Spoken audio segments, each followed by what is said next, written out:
Hey everybody, I'm Anna Huthmaker from Huthmaker Violins, and this is another one of our videos in our Students Stuck at Home series. Whether you're stuck at home because of the coronavirus or you're having snow days, for some reason you're doing digital learning at home, it is my hope that this will give you some things to learn about. So of course here at the violin shop, I am called the bow queen because I do all the bow restoration and I love bows. And one of the things I want to teach you about today is the grip on your bow. Now, you all have somewhere on your bow, down here, you have a combination of two things. You're going to have a thumb leather and you're going to have something here. There's several different kinds of grips. That's called a grip, by the way. And what a lot of you will have is silver. It's either silver or it's silver on top of copper. It's some kind of metal. And I want you to know that besides being kind of pretty and shiny, this has a really important function. The balance of your bow and the weight of your bow is a very precise thing. The maker works really hard to get it in a very particular place. And for the bow to work really well in your hand, this right here has to have a certain weight to it. What weight? Well, it just depends. It depends on the piece of wood. It depends on how dense it is. It depends on its elasticity and all this stuff. So makers, when they're making a bow, have an opportunity to put several different kinds of grip on there. And they usually let the wood itself tell them what kind of grip to put on. And of course, the train's gonna come by. If I was a fiddler, I would just launch into some Orange Blossom Special, but I'll save that for another time. All right, so the silver grip is probably the most common. It is normally the heaviest. We can do some little interesting things to alter the weight, but that grip is gonna be the heaviest, and you'll see that on a lot of bows. And it's pretty, but it's not my favorite. So I will say that the silver is not the only metal grip that you'll find sometimes. Sometimes on a really fancy bow or a gold mounted bow, you'll see grips that are actually made with gold wire. This is literally the thinnest piece of wire. We wrap it around the stick over and over and over. It takes a lot more skill than you would think. And then of course we finish it with a thumb leather. Now, a lot of old English bows have what's called a whalebone grip on it. Now, the whalebone grip, this is actually true whalebone. Now, we don't use this anymore. How come?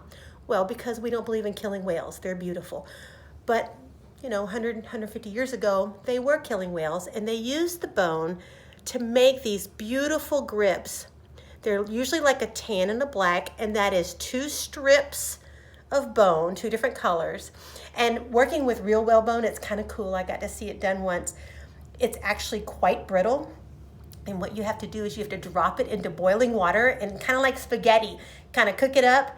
And then when it comes out, it gets soft and pliable, and you have to wrap it quite quickly because as it cools, not only is it going to shrink up against the wood, but it's going to become brittle. If you don't wrap it fast enough, you're going to find yourself with a mess on your hands. And why did they use whalebone? Well, whalebone is really, really tough and strong. This whalebone right here is probably over 100 years old, and it looks like the day it was made. It's just a really, really wonderful substance in terms of its use. Like I said, we don't use it anymore, but if you ever got a chance to study a really nice old English bow, a lot of them will have whalebone. Now, a lot of y'all will actually have what we call faux whalebone. Faux, F-A-U-X. Faux is the French word for fake. And we have lots of fake whalebone that we use. So if you have a striped grip that's black and white or tan and black, a lot of times that's a faux whalebone. And they're different plastics, and they can be made quite lovely, and no animals were harmed with them. So you can see several whalebone down here. These are both fine, fine old bows.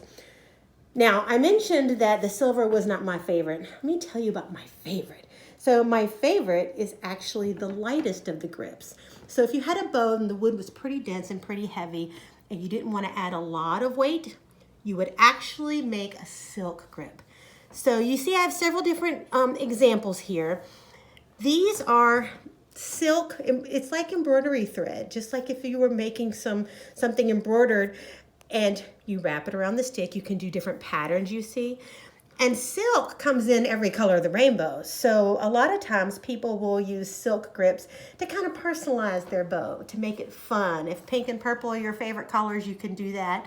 Now, these are fine old French bows. And traditionally you saw silk grips on the fine old French bows. They used a lot of silk. There's even a story floating around that a lot of the big workshops in France, they would employ lots of different bow makers, really amazing bow makers, but they didn't make the bow under their own name. And so instead, there is a story going around that says that they would have different patterns of silk and that you would know who was the bow maker by the pattern they used. I've never been able to verify if that's actually true or not. I think it's a very cool idea though. This is silk and we call it gimp. Gimp is silk that's got actual silver wrapped on top of it.